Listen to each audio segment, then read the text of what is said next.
MMA Rants and Raves, UFC 118. Randy the Natural Couture versus James Toney. Guys, let's talk about this fight. I mean, wow.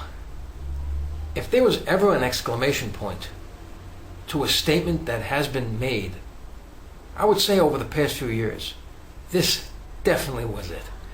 I mean, just look at how this fight took place and materialized. You had Randy Couture and James Toney coming together.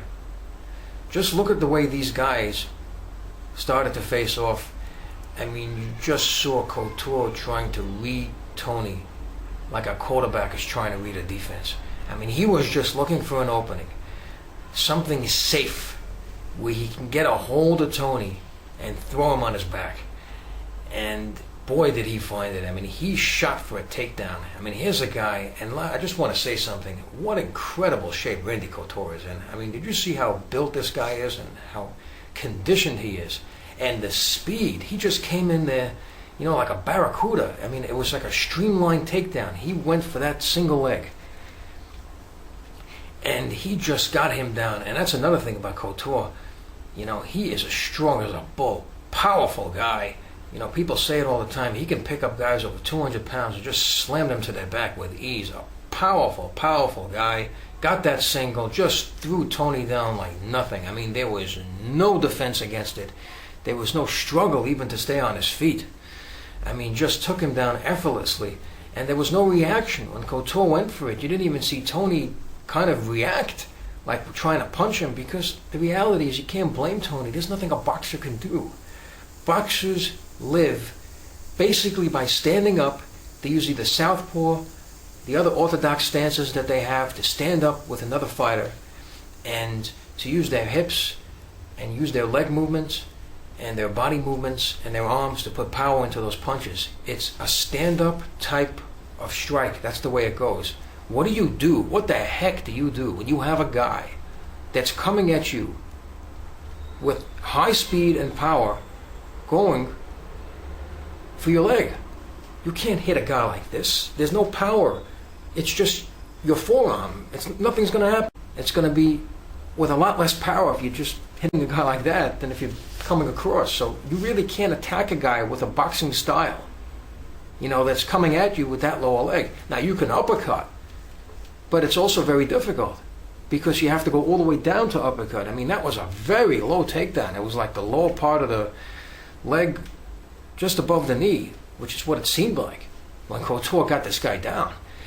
And wow, you know, Couture is such a brilliant fighter. And then when he got him down, I mean, there was no attempt by Toney to even protect his guard. You know, usually when you have a guy on his back, you have to wrap up one of those legs with your two legs. So basically, to protect your guard, not allowing him to get a higher position, to get ground and pound, even a submission. But it was just full mount immediately. I mean, there was just no attempt by Toney to protect himself, and that was the end of the fight right there.